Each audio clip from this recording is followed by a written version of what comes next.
Alam nyo guys, gusto ko lang i-share sa inyo na nakakataba ng puso na kahit papaano ay nagiging effective ako para sa inyo. Sa totoo lang guys, kukunti lang talaga yung nanonood sa akin.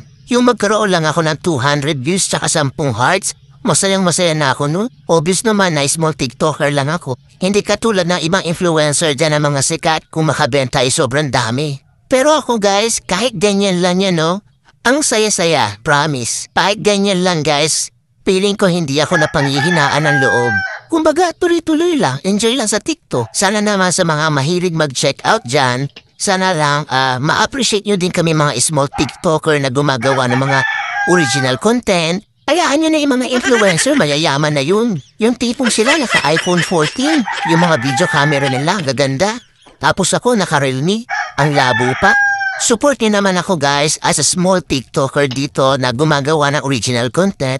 Sana ma-appreciate niyo po ang mga video ko. Salamat!